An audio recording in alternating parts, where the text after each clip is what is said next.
अस्सलाम वालेकुम। Last lecture में हमने देखा इलेक्ट्रिक फील्ड के बारे में कि इलेक्ट्रिक लाइन ऑफ फोर्स से हम magnitude of electric field as well as direction of electric field कैसे फाइंड आउट करें। इसमें देखेंगे हम लोग electric field due to an isolated charge, यानी पूरा कॉन्सेप्ट हम इलेक्ट्रिक लाइन ऑफ फोर्स के बारे में दोबारा रिवीजन कर रहे हैं। थोड़ा टाइम लगेगा लेकिन आगे का चैप्टर समझने में क्या होगा, आसानी होगी, क्योंकि इलेक्ट्रोस्टैटिक्स काफी वास्ट चैप्टर है, इसलिए मुझे इंट्रोडक्शन में थोड़ा टाइम जाएगा।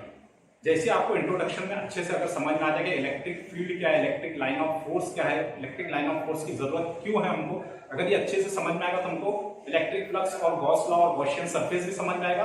With the help of that Gauss law and Gaussian surface we can apply और we can solve out the application of Gauss law. तो जो हमारा 12th के अंदर एक्चुअल में जो टॉपिक है वो कहां से, एप्लीकेशन ऑफ गॉस लॉ, लेकिन उसको समझने के लिए मुझे टॉपिक को क्या करना पड़ रहा है, रिवाइज करना पड़ रहा है। देखिए आगे, electric field due to an isolated charge. Isolated charge मतलब सिंगल चार्ज। अगर मैं किसी सिंगल चार्ज को स्पेस पे रखूं तो उस पे इलेक्ट्रिक लाइन ऑफ फोर्स का डायरेक्शन कैसा होगा। अब चार्ज दो टाइप के होते हैं, पॉजिटिव और निगेटिव। तो पहले हम लोग बात करेंगे किसकी, पॉजिटिव चार्ज। मैंने ये यूनिट पॉजिटिव चार्ज लिया, एक स्पेस में charge is considered to be a spherical particle. इससे क्या निकलेगी, number of electric line of force निकलेगी। ये भी हमने 11th में देख चुका है। कितनी निकलेगी, इनफाइनाइट नंबर। मैंने आपको समझने कुछ लाइन बनाया, लेकिन इसमें से कैसे निकलेगी, इनफाइनाइट नंबर ऑफ क्या निकलेगी, इलेक्ट्रिक लाइन ऑफ फोर्स। और ये थ्योरी है कि electric line of force always move away from positive charge. ये याद रखिएगा, electric line of force always moves away from positive charge। Positive charge से क्या होती है, दूर जाती है, and move towards negative charge. और अगर निगेटिव चार्ज है तो क्या होगी, उसकी तरफ। जैसे इसको मैं ऐसा डायरेक्शन बनाऊंगा, मूव अवे।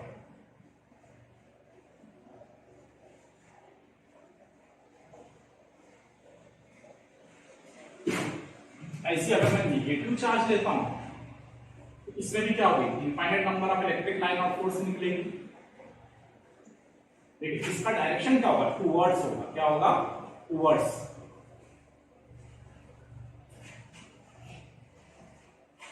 अब देखो, अगर मैं पॉइंट ए यहां पे ले लूं, एक पॉइंट बी यहां पे ले लूं, और मैं इलेक्ट्रिक फील्ड की बात करूं,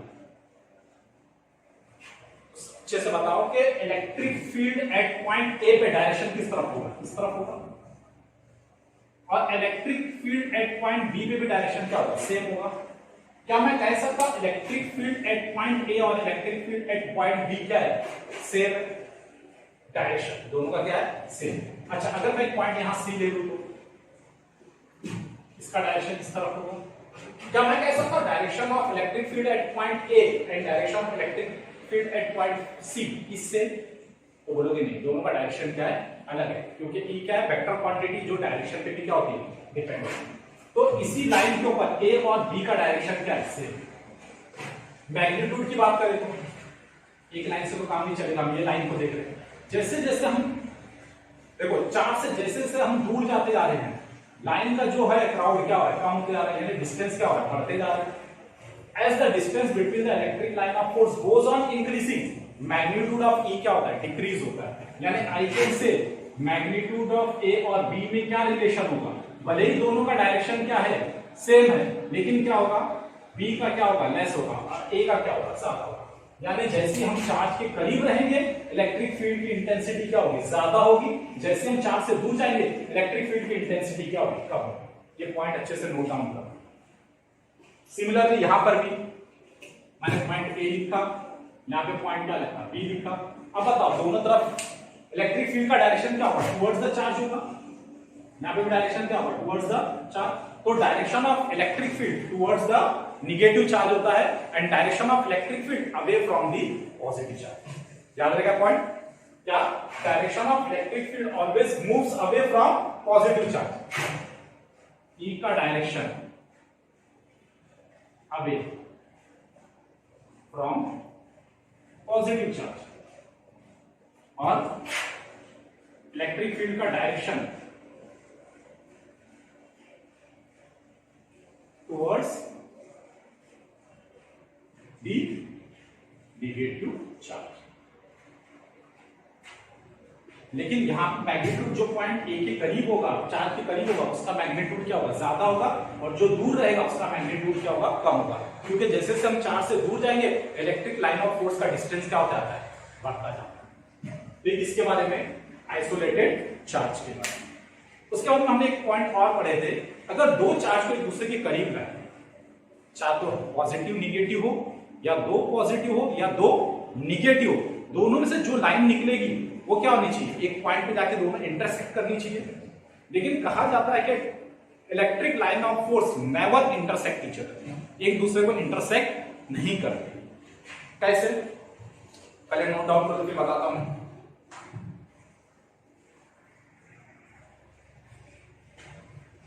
देखिए सर, मैंने दो पॉजिटिव चार्ज दोनों के दूसरे करीब है, अब आइसोलेटेड नहीं रहा, कितने चार्ज हमारे पास में, दो पॉजिटिव चार्ज है, तो दोनों से इलेक्ट्रिक लाइन ऑफ फोर्स क्या होगी, move away from each other. अगर हम ये वाले चार्ज को देखते हैं, चार्ज 1 और ये चार्ज क्या है, चार्ज 2, दोनों पॉजिटिव चार्ज है, देखो इसकी इलेक्ट्रिक लाइन ऑफ फोर्स ये, यानी बोलने का मतलब ये है कि एक पॉइंट पे ये दोनों चार्ज क्या होंगे, आके मिलेंगे, इसका भी ये, इसका भी ये। देखिए हमने कॉन्सेप्ट क्या पढ़ा है कि two electric line of force never intersect each other, ये दोनों इलेक्ट्रिक लाइन ऑफ फोर्स एक दूसरे को इंटरसेक्ट नहीं करेंगे तो होगा क्या, देखो मान लो कि ब्लू लाइन इस तरह आ रही है, ये वाली लाइन, और ये ब्लैक वाली लाइन तुम्हारी इस तरह आ रही है दूसरे चार्ज का।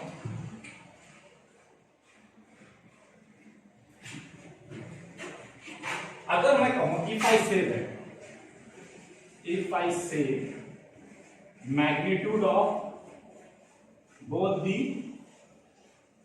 charges are same, दोनों का मैग्नीट्यूड क्या है, सेम, मान लो क्या करिए 5 कूलम है, तो ये भी कितना है, 5 कूलम है, तो दोनों की इलेक्ट्रिक लाइन ऑफ फोर्स भी क्या होगी, सेम होगी, सरफेस से जो निकलेगी। अब देखो ये लाइन इधर आ रही है, ये लाइन इधर जा रही है, तो दोनों का रिजल्टेंट कहां होगा, इधर होगा कि नहीं होगा। अगर मैं बोलूं इसका इलेक्ट्रिक फील्ड E1 है, इसका भी इलेक्ट्रिक फील्ड क्या है, E1 है, दोनों का सेम है, मैग्नीट्यूड सेम है, तो दोनों की E की वैल्यू क्या है, सेम है। लेकिन इस पॉइंट पे जो डायरेक्शन इसका इस तरफ जा रहा है और इस पॉइंट पे डायरेक्शन इस तरफ है, यानी एक पॉइंट पे कितना हो रहा है, दो डायरेक्शन हो रहा है, और दोनों का रिजल्टेंट अगर तुमको एकदम सेंटर में आएगा, अगर ये ज्यादा हुआ मैग्नीट्यूड, अगर इसका मैग्नीट्यूड ज्यादा हुआ, इस तरफ बेंडिंग ज्यादा होगी ब्लैक साइड के, अगर ये मैग्नीट्यूड ज्यादा हुआ तो ब्लू वाले लाइन की तरफ क्या होगी, बेंडिंग क्या होगी, ज्यादा होगी। जैसे हमने वेक्टर सम वेक्टर में पढ़े इस तरह से, दोनों का मैग्नीट्यूड सेम है तो क्या होगा, मिडिल में होगी। अब देखो ये हमारा क्या होगा, रिजल्टेंट E होगा, ये रिजल्टेंट ये जो पॉइंट है वो रिजल्टेंट E का हमको क्या कर रहा है, डायरेक्शन शो कर रहा है, क्या शो कर रहा है, डायरेक्शन, यानी इस पॉइंट पे कैसा कर्व होगा कि इसका डायरेक्शन क्या होगा, दोनों का डायरेक्शन क्या होगा, E हो, तो ये लाइन क्या होगी, मिलने के बजाय क्या हो जाएगी, बेंड हो जाएगी, बेंड हो जाएगी, मतलब ये पॉइंट E मिला हमारा, यानी यहां से जो पॉजिटिव चार्ज आ रहा है, यहां से जो लाइन आ रही है, इस पॉजिटिव चार्ज से जो लाइन हमारे पास आ रही है वो क्या होगी, यहां पे पहुंच के क्या हो जाएगी, बेंड हो जाएगी। ये जो पॉजिटिव चार्ज से जो लाइन आ रही है वो भी इस पॉइंट पे आके क्या हो जाएगी, बेंड हो जाएगी, इंटरसेक्ट नहीं करेगी। अब देखो ये जो बेंड हो रही है, ये पॉइंट पे और ये पॉइंट पे देखो दोनों का इलेक्ट्रिक फील्ड का डायरेक्शन क्या होगा, इससे मैच होगा पैरेलल से।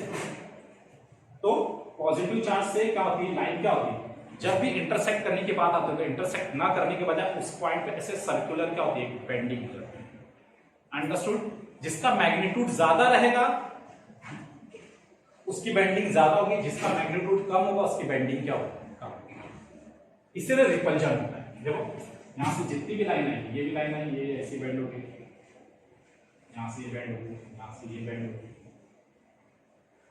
देखे हमने लाइन, इसलिए दोनों एक दूसरे को क्या करते हैं, रिपल करते हैं। अच्छा, एक पॉजिटिव निगेटिव होगी तो भी वही प्रोसीजर आएगा इलेक्ट्रिक लाइन ऑफ फोर्स का। मतलब क्या, ये क्या होगी, दोनों एक दूसरे को, जैसे मान लो ये निगेटिव,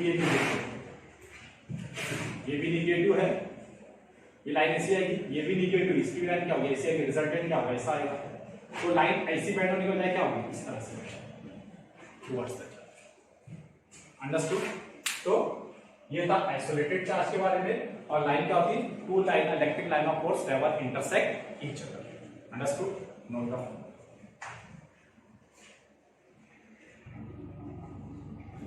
ओके, नेक्स्ट टॉपिक है हमारा density of electric line of force per unit area. ये जो ब्लू पार्ट में मैंने लिखा पर यूनिट एरिया। हमने चार्ज डेंसिटी के बारे में 12th में पढ़ा, चार्ज 11th स्टैंडर्ड में, सॉरी, चार्ज डेंसिटी। देखो एक वायर है, उसके बाद पॉजिटिव चार्ज, एक प्लेट है, इसमें भी सपोज पॉजिटिव चार्ज, और एक स्फीयर है, इसमें भी क्या है, पॉजिटिव चार्ज स्फीयर है। तो ये क्या है, लेंथ वाइज है, तो यहां पे हम चार्ज डेंसिटी किससे नोट करेंगे, लैम्ब्डा से, और इसको हम कहते हैं लीनियर चार्ज डेंसिटी।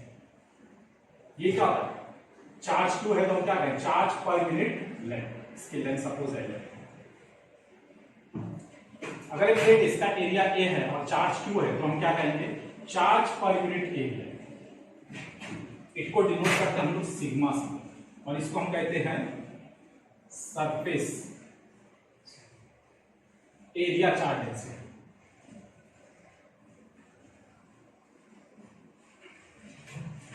अगर मैं वो स्फीयर है तो इसका वॉल्यूम मुझे क्या लेना पड़ेगा, V, और इस पे चार्ज Q है तो मैं बोलूंगा चार्ज पर यूनिट वॉल्यूम रो, और इसको हम कहते हैं वॉल्यूम चार्ज डेंसिटी। यानी ऑब्जेक्ट का नेचर देखते हुए मुझे क्या अप्लाई करना पड़ेगा, चार्ज डेंसिटी अप्लाई। ना जो हमारा टॉपिक है density of electric line of force, तो हम इसको किस पे देखेंगे, एरिया पे देखेंगे।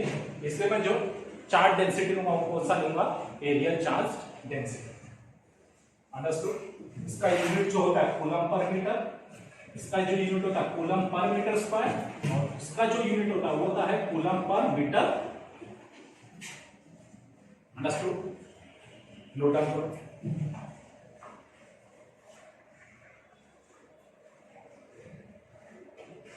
Okay, see here electric field का जो स्ट्रेंथ है, हम कहते हैं कि इलेक्ट्रिक फील्ड का जो मैग्नीट्यूड है, स्ट्रेंथ है, वो इलेक्ट्रिक लाइन ऑफ फोर्स को देखते हुए हमें पता चल जाता है कि कहां पे स्ट्रेंथ ज्यादा है या कम। अंडरस्टूड। यानी इलेक्ट्रिक लाइन ऑफ फोर्स की क्राउडनेस या डेंसिटी को देख के हम बता सकते हैं कि इलेक्ट्रिक फील्ड की स्ट्रेंथ कितनी है। जहां पे डेंसिटी बहुत ही ज्यादा है, क्राउडेड है, वहां पे बोलेंगे इलेक्ट्रिक फील्ड क्या है, ज्यादा है। जहां पे दूर दूर लाइन हो गई है, यानी जहां पे डेंसिटी कम है, वहां पे क्या होगा, इलेक्ट्रिक फील्ड क्या है, कम। अब डेंसिटी कैसे मेजर करेंगे, कैसे पता चलेगा कि हाँ यहाँ पे डेंसिटी ज्यादा कम है। अगर बहुत बारीक बारीक लाइन है और बहुत ज्यादा क्राउडेड, तो हमें कैसे पता चलेगा। मान लो कि एक जगह पर इलेक्ट्रिक लाइन ऑफ फोर्स क्या है, 20 है, और एक जगह पे इलेक्ट्रिक लाइन ऑफ फोर्स 10 है, तो बताओ दोनों जगह पे से इलेक्ट्रिक फील्ड का स्ट्रेंथ ज्यादा कहां होगा। मैं बोल रहा हूं ये इतना सा पार्ट है, यहाँ पे 1 2 3 4 5 6 7 8 9 10, कितनी लाइन पास हो रही है, 10। और इसके आधे पार्ट से कितनी लाइन पास होगी, 1 2 3 4 5। तो मेरे स्टेटमेंट को तो तुम पकड़ लोगे, कहोगे सर आप ही ने तो कहा जहां पे इलेक्ट्रिक लाइन ऑफ फोर्स ज्यादा वहां पे स्ट्रेंथ ज्यादा, जहां पे electric line of force come strength क्या कम। यहाँ पे इलेक्ट्रिक लाइन ऑफ फोर्स 10 है और यहाँ पे 5 है, तो ज्यादा कौन सा, स्ट्रेंथ ज्यादा कहां हुआ, यहाँ ई का स्ट्रेंथ ज्यादा हुआ 1 पे, ई का स्ट्रेंथ 2 पे ज्यादा हुआ। तो तो मैंने कहा कि ये डबल एरिया पे 10 है और ये हाफ एरिया पे कितना है 5 है। तो मैंने क्या देखा, एरिया देखा, यानी इलेक्ट्रिक लाइन ऑफ फोर्स को डिफाइन करने के लिए हम सिर्फ इलेक्ट्रिक लाइन ऑफ फोर्स को काउंट करके नहीं बता सकते, बल्कि वहां पे एक नया कॉन्सेप्ट इंट्रोड्यूस होगा जिसको हम कहेंगे एरिया। जैसे फॉर एग्जांपल मैंने कार्डबोर्ड लिया है, इसका एरिया ए, यानी ये 1 मीटर लेंथ है और ये 1 मीटर क्या है, स्क्वायर है, ऐसा कार्डबोर्ड है स्क्वायर। अब यहां से बहुत सारी इलेक्ट्रिक लाइन ऑफ फोर्स आ रही मेरे सामने फ्रंट में, मैंने इसको पकड़ लिया, ये इलेक्ट्रिक लाइन ऑफ फोर्स यहां से आके टकरा रही है और यहां से क्या हो रही है, बाहर आ रही है। अगर मैं बोलिए टोटल एरिया से अगर यहां से 20 आ रही है तो मैं बोलूंगा इसका इलेक्ट्रिक फील्ड का स्ट्रेंथ 20 के हिसाब से मैं कैलकुलेट करूंगा। मैंने जैसे थोड़ा सा ऊपर पकड़ा, अब यहाँ पे इतने ही इस जगह पे कितनी क्रॉस करी, 10 क्रॉस करनी है, तो यहाँ पे मैं इलेक्ट्रिक फील्ड किसके हिसाब से करूंगा, 10 के हिसाब से।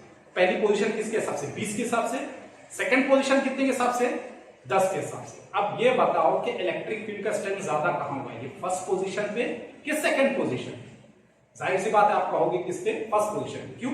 क्योंकि पर यूनिट एरिया पे से कितनी लाइन पास हो रही है, यहाँ पे 20, और यहाँ पे पर यूनिट एरिया से कितनी लाइन पास हो रही है, 10। यहाँ पे मतलब क्या है, लाइन का स्पेस क्या होगा, बिटवीन ज्यादा होगा, और यहाँ पे 20 लाइन होने की वजह से लाइन का जो बीच का डिस्टेंस स्पेस क्या होगा, कम होगा। तो मैंने बताया स्पेस कम होता है इलेक्ट्रिक फील्ड की स्ट्रेंथ ज्यादा, स्पेस ज्यादा होगा तो इलेक्ट्रिक फील्ड की स्ट्रेंथ कम। इसलिए जो हमारा जो कॉन्सेप्ट आया वो क्या है, पर यूनिट एरिया। तो number of line of force per unit area जितना ज्यादा टकराएगी उतनी फील्ड की स्ट्रेंथ क्या होगी, ज्यादा होगी। क्या मैंने स्टेटमेंट बोला, अच्छे सुनो, number of line of force per unit area अगर ज्यादा भी, पर यूनिट एरिया से number of line of force ज्यादा भी तो इलेक्ट्रिक फील्ड की स्ट्रेंथ ज्यादा। Number of line of force per unit area अगर कम हुआ तो स्ट्रेंथ इलेक्ट्रिक फील्ड की क्या होगी, कम। क्या मैंने कहा, सपोज मैं बोलता हूं कि N stands for number of line of force, 20 आ रही है, क्या है, number of line of force कितनी, 20 है, एरिया ए एरिया में,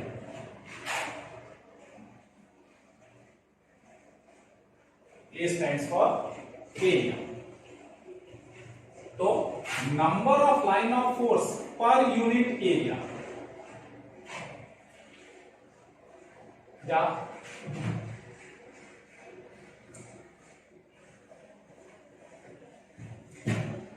एरिया ए से कितनी नंबर ऑफ लाइंस पास हो रही है, L, तो पर यूनिट एरिया से कितनी पास होगी, 1 से कितनी पास होगी, A को यहां क्या करेंगे, डिवाइड करेंगे, N बाय क्या होगा, A होगा, और इस N बाय A को हम क्या कहेंगे, number of lines of force, क्या, पर यूनिट एरिया। क्या कहा इसको मैंने, number of line of force per unit area, N by A। मैंने कहा जहां पे, मैंने तुमको स्टेटमेंट कहा था, क्या कहा था, जहां पे number of line of force per unit area ज्यादा रहेगा वहां पे इलेक्ट्रिक फील्ड की स्ट्रेंथ क्या होगी, ज्यादा होगी। यानी दोनों में कौन सा वेरिएशन है, अरे देखो 20 लाइन पास हो रही तो पर यूनिट एरिया से, तो स्ट्रेंथ क्या हो गया, ज्यादा हो गया। 10 लाइन पास हो रही उसी एरिया से, तो स्ट्रेंथ क्या हो गया, कम हो गया। ये दोनों में कौन सा वेरिएशन है, डायरेक्ट वेरिएशन। कौन सा वेरिएशन है, डायरेक्ट वेरिएशन। तो therefore I can say that N is proportional to E into what, A। अगर मैं कांस्टेंट ऑफ प्रोपोर्शनलिटी 1 लूं तो N is equal to, मैं क्या कह सकता हूं, therefore is equal to E into what, A। Understood? यानी number of lines passing through the given area is equal to what, E into A। अच्छा एक बात बताओ, ये E क्या है, E क्या है, इलेक्ट्रिक फील्ड, A क्या है, एरिया। अच्छा इसी N को हम क्या कहेंगे, इलेक्ट्रिक फ्लक्स। क्या कहेंगे, इलेक्ट्रिक फ्लक्स। किसी टेक्स्ट बुक में N से डिनोट करते हैं, कभी कभी इसको किससे डिनोट करते हैं, फाई से भी डिनोट करते हैं, वेबर। यूनिट क्या है, weber. Electric flux denoted by phi. तो हमारे पास एक नया कॉन्सेप्ट आ गया, electric flux phi stands for electric flux। Electric flux is equal to electric field into what, area। Electric flux क्या है, नंबर ऑफ लाइंस है।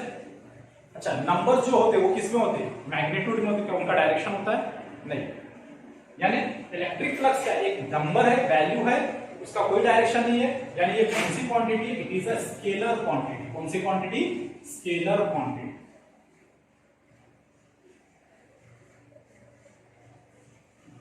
Electric flux is a scalar quantity. लेकिन ये वेक्टर ई क्या है? ये एक वेक्टर क्वांटिटी है, और एरिया क्या है? ये स्केलर क्वांटिटी है।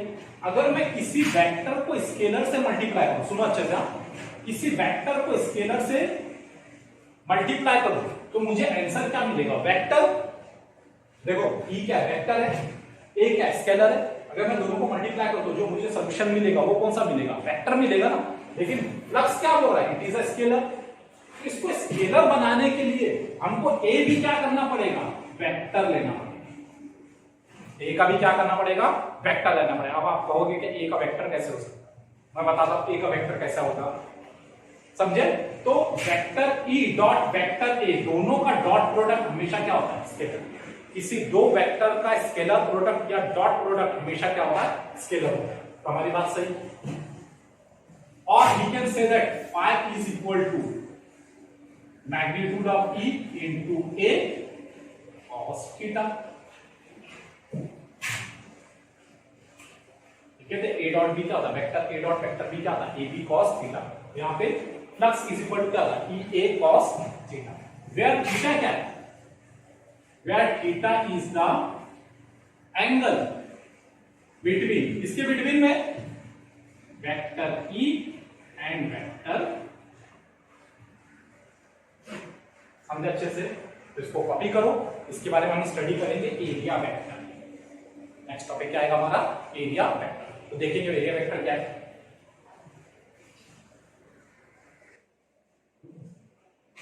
ओके, नेक्स्ट टॉपिक है हमारा एरिया वेक्टर। एरिया तो आप लोग जैसा निकालना सिंपल। अगर स्क्वायर है तो साइड स्क्वायर, रेक्टेंगल है तो लेंथ इंटू ब्रेथ, ट्राइंगुलर है तो half into base into height.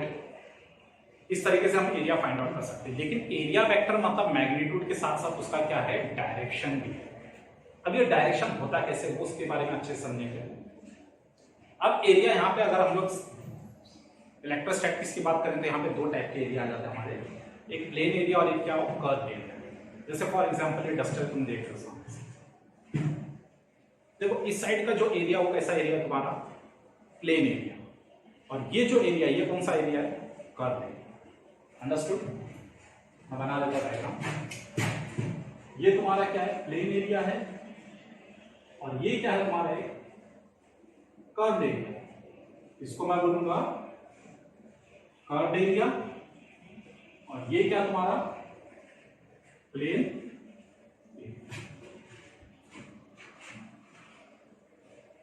एक चीज याद रखना,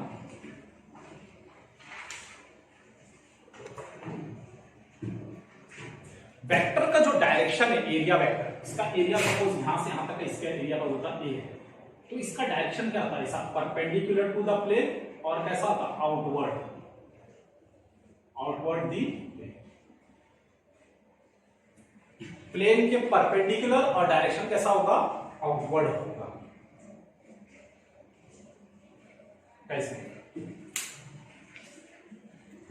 जैसे एक एरिया है, इसका मैंने एरिया निकाल लिया, लेकिन इसका डायरेक्शन क्या होगा? स्क्रू बनाया मैंने, साथ में लगाया, दिख रहा है? ये स्क्रू इसका क्या बताएगा? डायरेक्शन।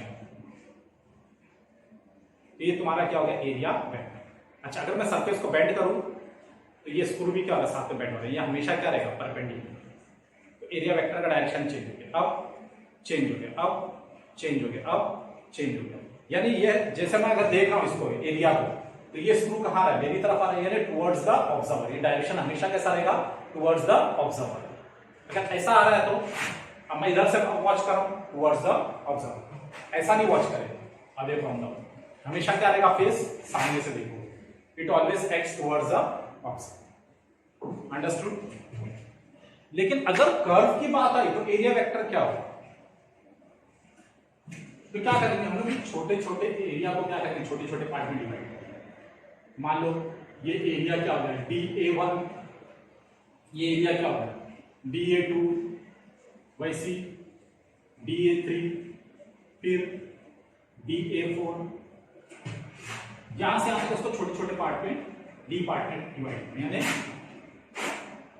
कर्व एरिया वेक्टर क्या हो, DA1 plus DA2 plus DA3, ऐसे आपको यहां पे इनफाइनाइट नंबर ऑफ पार्ट्स में करेंगे तो मुझे क्या मिलेगा, A नेट मिलेगा। लेकिन मुझे सबसे क्या फाइंड आउट करना है, वेक्टर फाइंड आउट करना है, वेक्टर सम करना पड़ेगा। तो ये भी क्या होगा, वेक्टर। अब ये एरिया मैंने लिया है, ये DA1, तो इसका एरिया का वेक्टर क्या होगा, परपेंडिकुलर ये होगा। ये क्या होगा हमारा DA1 वेक्टर। वैसे ये सरफेस के क्या होगा, परपेंडिकुलर होगा, तो क्या मिलेगा AD3 वेक्टर। ये सरफेस के परपेंडिकुलर तो क्या मिलेगा AD2 वेक्टर। यहां पे मैंने एक एरिया ले लिया, इसके परपेंडिकुलर होगा जो भी होगा AD7, अगर ये D7 है तो AD7 वेक्टर। तो जितने भी वेक्टर है मैं सबको क्या करूंगा, सम करूंगा, मुझे क्या मिलेगा A नेट। अब सुन अच्छे से, ये जो A नेट वेक्टर है इनके जो टोटल एरिया के मैग्नीट्यूड से वैल्यू क्या होगी, हमेशा लेस होती है। क्यों लेस होती है, मान लो कि ये AD1 ऊपर है और यहाँ पे लास्ट वाला AD100 आया, मान लो क्या आया, ये AD100, ये कहां पे डाउनवर्ड है, तो क्या इसका मैग्नीट्यूड और इसका मैग्नीट्यूड सेम है, लेकिन दोनों का डायरेक्शन क्या अपोजिट है, तो दोनों एक दूसरे को क्या करेंगे, कैंसिल करेंगे। तो ऐसे कोई ना कोई वेक्टर जो है एक दूसरे को क्या करने वाले हैं, कैंसिल करने वाली होंगे। इसलिए नेट वैल्यू जो आएगी वो उसके सम के क्या होगी, लेस होगी। अंडरस्टूड। अच्छा, अगर ये मैं वेक्टरों को सबको इक्वली डिवाइड करूं तो मैं कह सकता हूं इक्वली डिवाइड क्या कितना DA, तो DA इज इक्वल टू क्या A। अंडरस्टूड। तो ये था किसके बारे में, कर्व एरिया के बारे में, और ये प्लेन एरिया के बारे में। समझा अच्छे से एरिया वेक्टर के बारे में। अब इस एरिया वेक्टर का कॉन्सेप्ट क्यों आया, पहले इसको कॉपी करो फिर बताओ।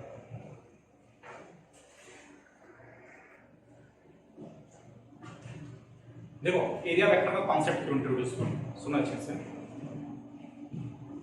मान लो कि प्लेन सरफेस है और ये जो डंडी जो नीचे, ये क्या है, ये एरिया वेक्टर का क्या है, डायरेक्शन। मैं कहूंगा कि एक छतरी की तरह, क्या ये अम्ब्रेला, छतरी की तरह। अब यहां ऊपर से बारिश होती है, मैं इसको बोर्ड पे ड्रॉ कर रहा हूं, देखो फ्रंट व्यू से तुम्हारा एरिया वेक्टर, एरिया है, एरिया वेक्टर का डायरेक्शन क्या ये है तुम्हारा, और बारिश है।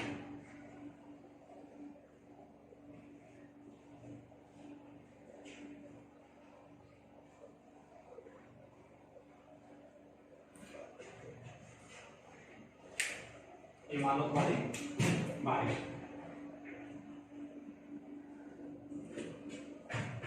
अगर मैं इस बारिश को इलेक्ट्रिक फील्ड E डिनोट करूं, जिसका डायरेक्शन कहां पे, डाउनवर्ड है, और एरिया वेक्टर A डिनोट करूं, बारिश ऊपर से नीचे आ रही है ना, ये हमारा सरफेस है और ये सरफेस की क्या होगा, एरिया वेक्टर परपेंडिकुलर होगा। तो मैं कहूंगा कि इलेक्ट्रिक फील्ड, ये ब्लू वाली हमारी क्या इलेक्ट्रिक फील्ड क्या E है, और ये क्या एरिया वेक्टर क्या A है। दोनों E और A के बीच में एंगल थीटा कितना है, 0।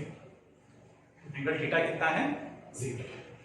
अच्छा, अगर मैं कहूं कि मैं अपनी छतरी को थोड़ा सा बेंड करूं, सेकेंड पार्ट में मैंने छतरी को क्या किया, इस तरह से बेंड।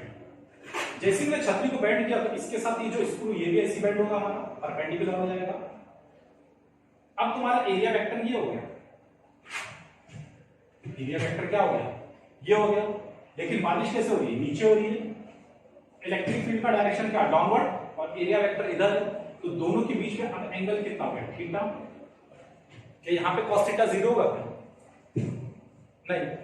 अच्छा, अगर ये छतरी को मैं इस तरह से कर दूं तो इसका एरिया वेक्टर अब क्या होगा, ये इधर होगा, पहले इधर था ना, अब कहां हो गया, इधर हो गया।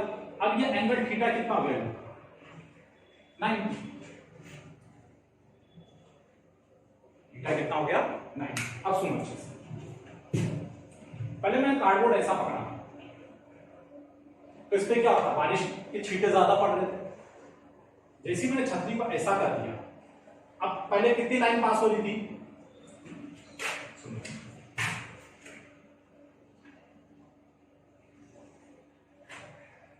1 2 3 4 5 6 7 8। ये वेक्टर से कितनी electric line of force pass हो रही थी? 8। जैसे ही मैंने इसको टर्न कर दिया, ऐसा कर दिया,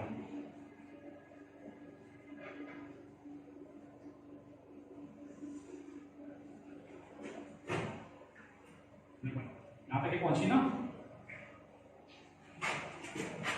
2 ये इलेक्ट्रिक लाइन ऑफ फोर्स कम हो गई, यानी जैसे जैसे मैं इसको टर्न करूंगा वेक्टर को, इसमें से number of electric line of force क्या होती जाएगी? कम होती जाएगी। देखो ये मैक्सिमम और कम और कम और कम और कम, जैसे यहां पहुंचूंगा तो कितनी हो जाएगी?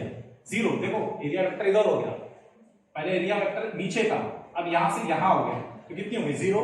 यानी यहां से यहां तक का एंगल कितना हो गया? 90 डिग्री। तो ऐसे कंडीशन में थीटा कितना है? 90। तो एक काम करो, इसको फर्स्ट कंडीशन लो और इसको क्या लो? सेकंड कंडीशन लो। पहले एरिया वेक्टर तुम्हारा इधर था, फिर जैसे इसको सीधा किया तो एरिया वेक्टर तुम्हारा इधर हो गया। क्या पढ़े थे हम लोगों ने? फाई इज इक्वल टू क्या पढ़े थे? E A cos theta. तो first condition theta is equal to कितना? 0। देखो ई और ए के बीच में एंगल कितना था? 0। और cos 0 कितना था? 1। तो फाई इज इक्वल टू क्या होगा? ई ए। और ये क्या होगी? फाई की मैक्सिमम वैल्यू। फाई की क्या होगी? मैक्सिमम। फाई की वैल्यू मैक्सिमम कब होगी? जब एरिया और electric line of force, area vector और इलेक्ट्रिक लाइन ऑफ फील्ड के बीच में क्या होगी, या इलेक्ट्रिक लाइन ऑफ फोर्स के बीच में जो एंगल होगा कितना होगा? 0 होगा। और मिनिमम 0 कब होगी? ये फर्स्ट कंडीशन। सेकंड कंडीशन में फाई इज इक्वल टू क्या पढ़े हमने? E A cos theta. Theta कितना है? 90। यानी बोले मतलब vector A is perpendicular to what? E. और यहां पे vector A is parallel to क्या है? ई। तो क्या होगा? फाई की वैल्यू क्या होगी? मिनिमम कितनी हो जाएगी? 0। क्योंकि cos 90 कितना होता है? Since cos 90 is equal to क्या होता है? समझ गया? इलेक्ट्रिक फ्लक्स क्या है? तो तुमने तो ये कहा कि हाँ पर यूनिट एरिया पे जितनी लाइन ज्यादा पास होगी क्या होगा? फील्ड क्या होगी? ज्यादा होगी। कम पास होगी तो फील्ड क्या होगी? कम होगी। एक बच्चे ने बोला मैं वेक्टर नहीं समझ रहा हूं, मैं एरिया को ऐसा रख दिया। अब नंबर ऑफ लाइंस क्या होगी? कम पास। बोले एरिया तो वही है, number of line of force क्या हो रही है? कम पास हो रही है। तो फील्ड की स्ट्रेंथ तो आपके स्टेटमेंट के हिसाब से अलग होगी। इसलिए एरिया वेक्टर का क्या हो गया? इंट्रोडक्शन का कि हमको वो एरिया किस तरह से रखना है कि हमारी बात क्या हो, स्टेटमेंट क्या हो, सही। अंडरस्टूड? तो ये था हमारा किसके बारे में? एरिया वेक्टर का कॉन्सेप्ट का इंट्रोडक्शन, कैसे इंट्रोड्यूस वर्किंग इसको। अंडरस्टूड? Note down.